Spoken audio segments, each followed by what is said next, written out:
What's up, cool people? I'm Matt Conroy. Welcome back to our Bible study. So, to catch you up to speed on what's happened, this is basically the part of the Bible where God is laying out the standard to his people of, how they should behave, how they should set themselves apart from other people of the world. And it just comes in the form of, honestly, a pretty long litany of, different laws, rules for them to follow, ways that, if this happens, here's how you should respond to it, or make up for it, or whatever. We've only gotten a little bit into that, but I think as we go through this, one of the big takeaways that I get from reading Old Testament laws most of the time is that, glad, society has gotten to a point where we're not necessarily, following and or even worrying about most of these, but also just the fact that there are so many of them, and some of them are, so specific that it's man, how in the world would anybody have been able to follow all of this?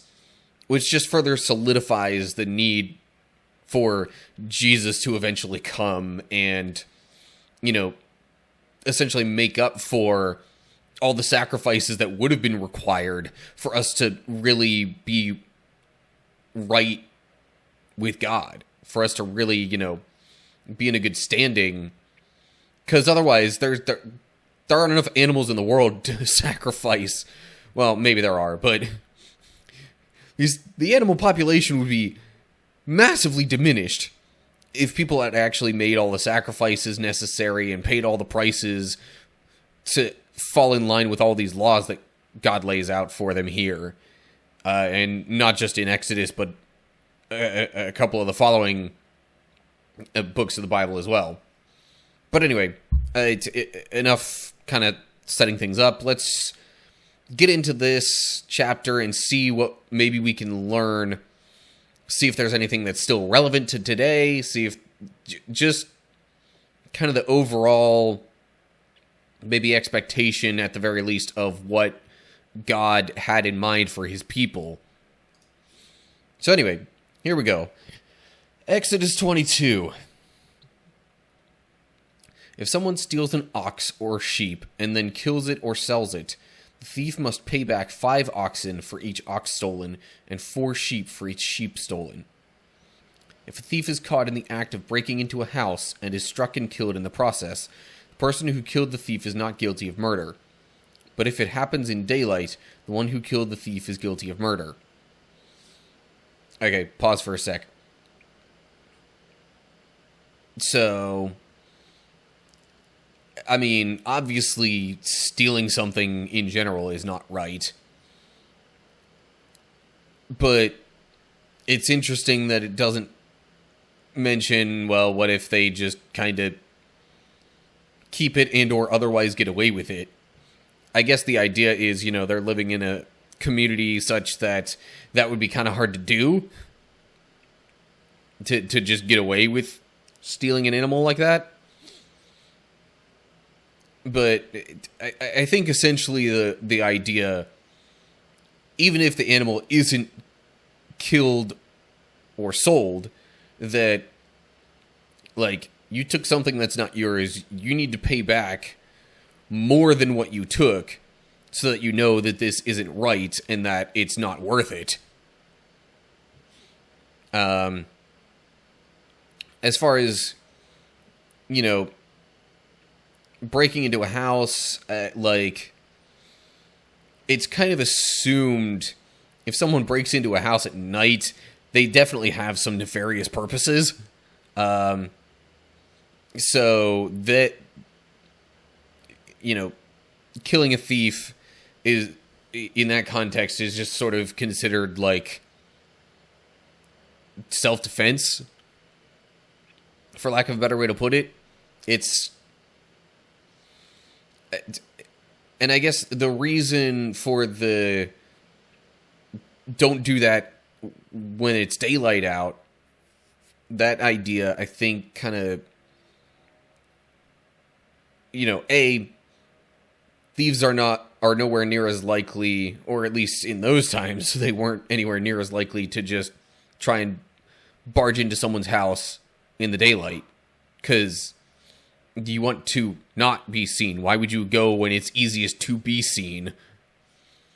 But also, if they do break in and try to steal something, then it's daylight. There are probably other people, somewhere kind of nearby who you could just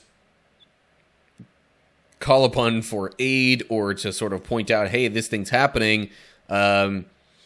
We need to, get this troublemaker out of here, or whatever the case is. Like, there are other reasonable options that can more easily be done in the daylight to counteract a thief than at night. But footnotes here, geez, 3 of them already. Verse 22:1 is numbered 2137 in the Hebrew text. Okay. Because it's still talking about oxen, and just animals in general, which that makes sense a little bit. I think that was what was being discussed toward the end of chapter 21 as we read it. Ox could also be bull or cow, basically cattle. And footnote C here. So this is where chapter 22 picks up, I guess, in the Hebrew text. Which, I think the reason this verse is here in this version is just because it's talking about, stealing and protection of property and that kind of thing. But it also is talking about cattle, which the previous chapter was talking about. Whereas, this one's purely about thievery and what to do regarding that, which is why there might have been the separation at this point in the Hebrew text.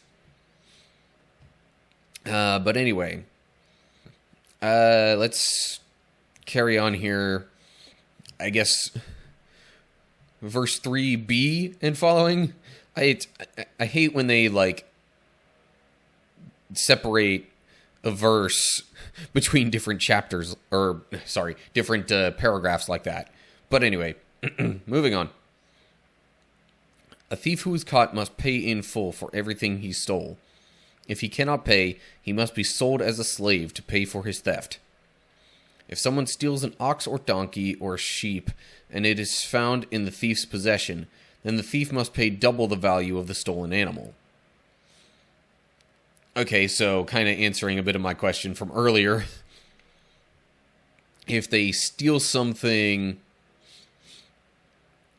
and for some reason they end up giving it back willingly without being caught, I guess they can just kind of give it back and say, okay, sorry, here's your animal. Or I guess, since they're so sneaky, they could just kind of subtly take it back to the edge of the property. I don't know. But if they're caught, then it's like, okay, people know you did a bad thing. You've got to, put a little extra work into making up for it, since it's known to people around you. Verse 5. If an animal is grazing in a field or vineyard, and the owner lets it stray into someone else's field to graze, then the animal's owner must pay compensation from the best of his own grain or grapes. If you are burning thorn bushes, and the fire gets out of control and spreads into another person's field, destroying the sheaves or the uncut grain or the whole crop, the one who started the fire must pay for the lost crop.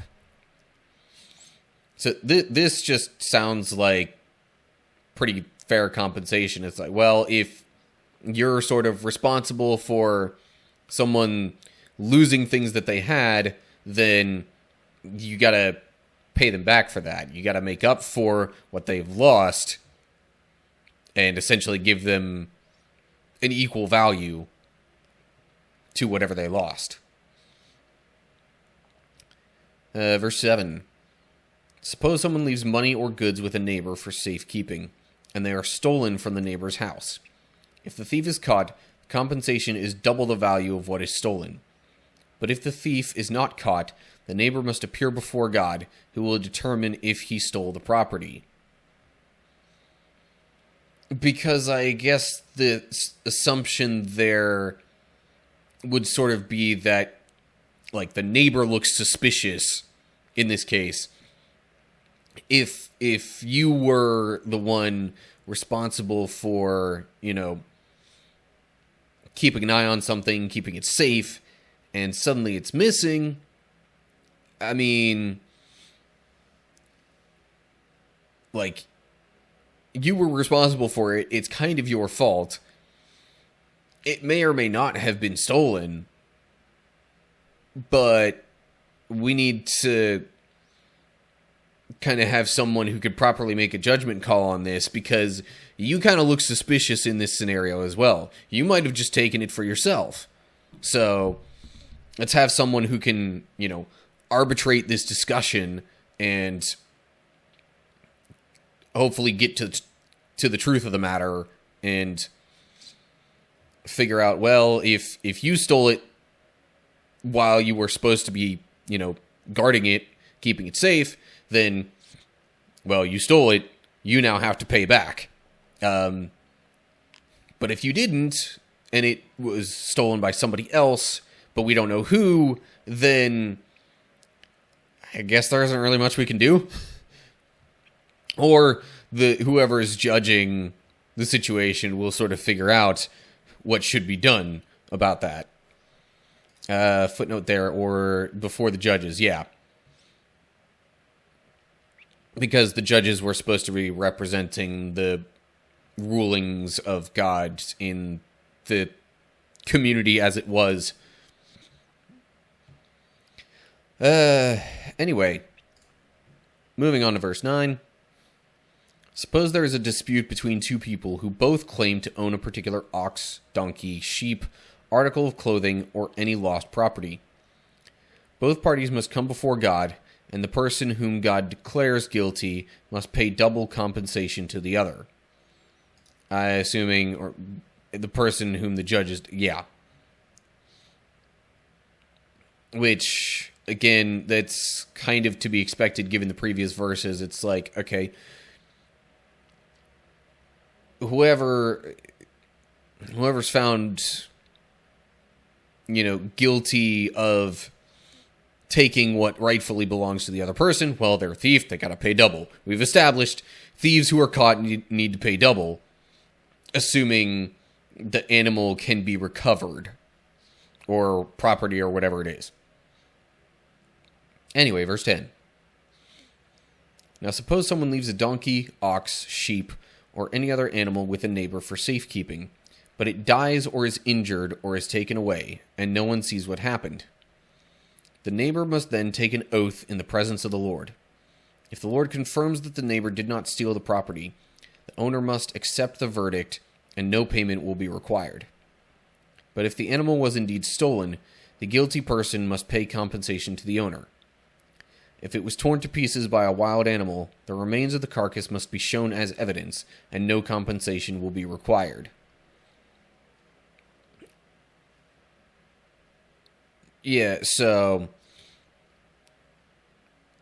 this kind of almost relates to the end of the previous chapter a bit as well, because it was talking about, like, if somebody's ox hurts another ox, or, other situations like that, then, in this case, you've, again, left something to be kept safe with a neighbor, then,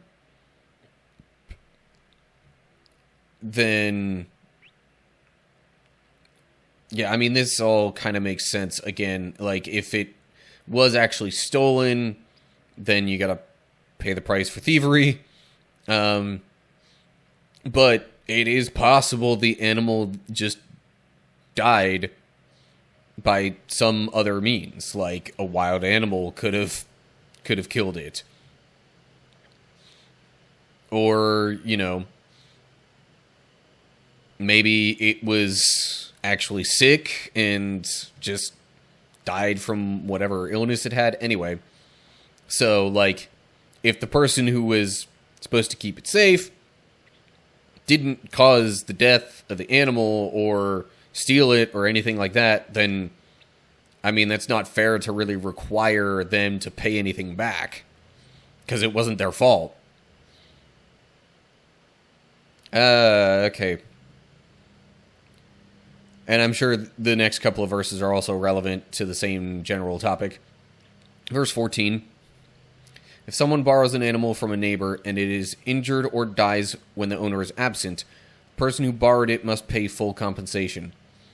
But if the owner was present, no compensation is required, and no compensation is required if the animal was rented, for this loss is covered by the rental fee. So this isn't somebody saying, all right, I'm leaving this animal of mine under your care.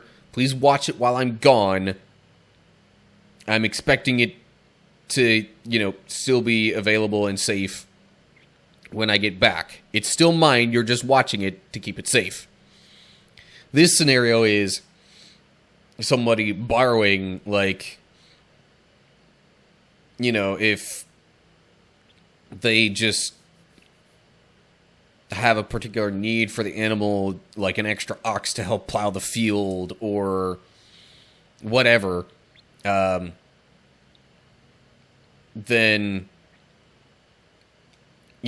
if the owner's not there, then, like, the person who borrowed the animal could fall under suspicion, which is why they gotta pay compensation. And either way, like, the idea was that they were just borrowing it, they were going to give it back, but now they can't, so they have to pretty much pay for the full value of the animal because they can't give it back. But if the owner was present, no compensation, because the owner would know what happened to the animal, I guess, and there's no particular suspicion there. Also, the owner, it's the owner's animal. They should still kind of be taking care of it, even though you're borrowing it from them.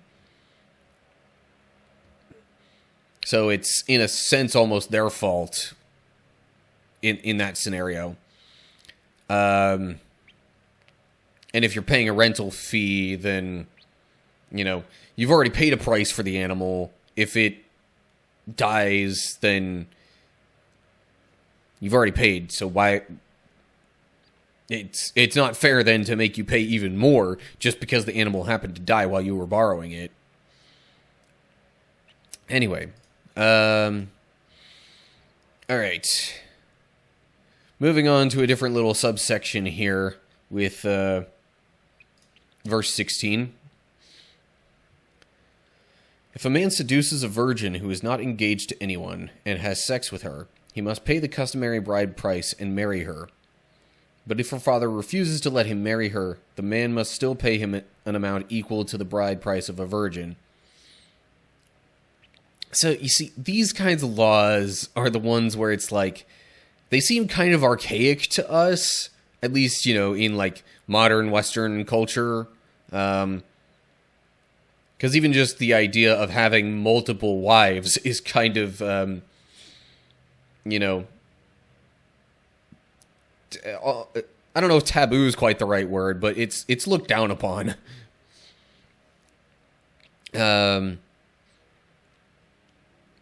But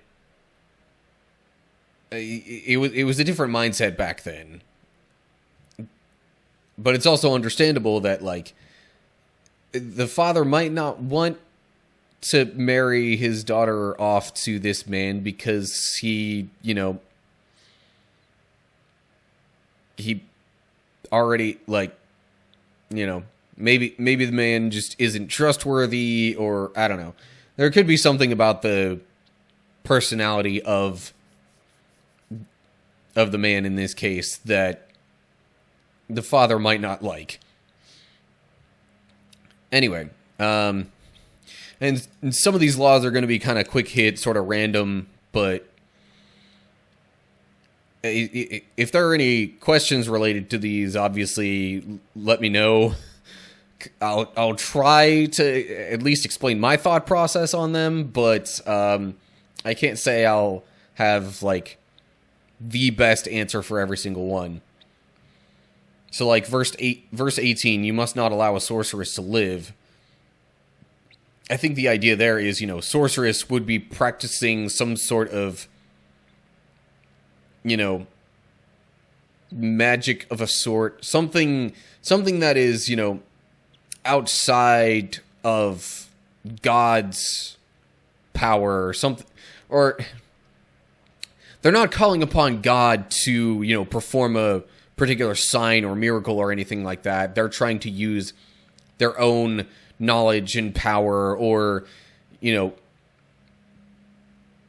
quite likely even some other deity that is not God, to try and do some otherwise unexplainable feat or something, which that goes back to the Ten Commandments, where you can't have any other gods and things like that. So, like, yeah, this spits in the face of God if you see someone doing these things. Again, back in those times when it was truly like sorcery and like, trying to, again, call upon some other mystical force that is not God to do things. And so, you're trying to rely on something that's not God to, like, impress people or perform a certain miracle or something like that. And, nowadays, a lot of, magic and things like that it's like all for show, really. And it's not actual, like, it's more so, illusion, tricks of the eye kinds of things. But anyway, I digress. So, the reason this is the case is because, like, these people are defying God. They think they can do powerful signs and wonders without God. So, no, because you can't allow other gods before me. Okay, verse 19. Anyone who has sexual relations with an animal must certainly be put to death. That's just weird anyway. Anyone who sacrifices to any other god than the Lord must be destroyed. Again, kind of similar notion to verse 18. You must not mistreat or oppress foreigners in any way. Remember, you yourselves were once foreigners in the land of Egypt. And, like, why would you treat someone harshly just because they're from somewhere else? And God specifically reminding them, like, look, you were all foreigners in Egypt, and you know how harshly you were treated and how bad that feels. Don't be like the Egyptians. You need to be different. You need to be better than that. So, even if there are foreigners who, come to live with you, don't treat them as less just because they, come from somewhere different. Footnote on the sacrificing to other gods. Hebrew term used here refers to the complete consecration of things or people to the Lord, either by destroying them or by giving them as an offering. So, not necessarily destroyed, but, I mean, giving them as an offering, that would essentially be destroying them, killing them anyway, because offerings were like,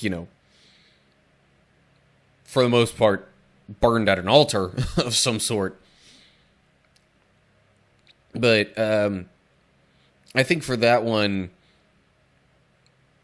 it's also a matter of like, all right, I don't want my people to worship any other gods. So if there is someone who is worshiping another god amongst you, then get rid of that before they have the, opportunity to potentially draw other people to whatever they're worshiping and or build a family that worships whatever they're worshiping. Anyway, moving on to verse 22. You must not exploit a widow or an orphan. If you exploit them in any way, and they cry out to me, then I will certainly hear their cry. My anger will blaze against you, and I will kill you with the sword. Then your wives will be widows, and your children fatherless. So, it's almost like, all right, you want to take advantage of someone who's desperate and in need? Then, guess what? I'm going to make the rest of your family desperate and in need in a similar way, because you thought it was okay to take advantage of these kinds of people. I mean, that's kind of the maybe harsher way of looking at that, but, we've previously established a sort of, even exchange sort of punishment standard. So, that I was kind of trying to fit it into that idea. Anyway, verse 25. If you lend money to any of my people who are in need, do not charge interest as a moneylender would. If you take your neighbor's cloak as security for a loan, you must return it before sunset. This coat may be the only blanket your neighbor has. How can a person sleep without it? If you do not return it and your neighbor cries out to me for help, then I will hear, for I am merciful. So, until recently, I always found it odd, the idea of, a person being unable to sleep without their cloak. But, cloak was, I think, sort of the outer coat that they would wear. And, depending on their financial situation, which obviously is kind of desperate if... not necessarily, but it might be kind of desperate if, you're lending money to someone. So, like, they might be kind of struggling a bit. And I don't know how much the Israelites were in the habit of, having a separate, like, bed sheet blanket type thing like we have these days.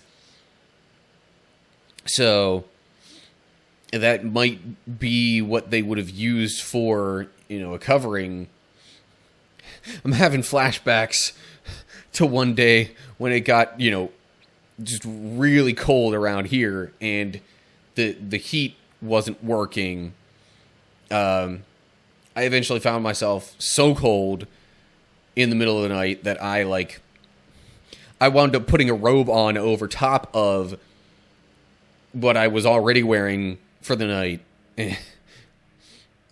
So I almost picture that sort of situation being similar to what's going on here. Anyway, okay, I think it's about time to wrap up the chapter. Verse 28. You must not dishonor God or curse any of your rulers. You must not hold anything back when you give me offerings from your crops and your wine. You must give me your firstborn sons. I'll get into that a bit more later. You must also give me the firstborn of your cattle, sheep, and goats, but leave the newborn animal with its mother for 7 days, then give it to me on the 8th day. You must be my holy people. Therefore, do not eat any animal that has been torn up and killed by wild animals. Throw it to the dogs. So, let me backtrack a little bit, or like kind of go backwards in the order. Verse 31, they were supposed to eat things that were, clean, for lack of a better way to put it, just like their sacrifices were supposed to be the best of what they had. So,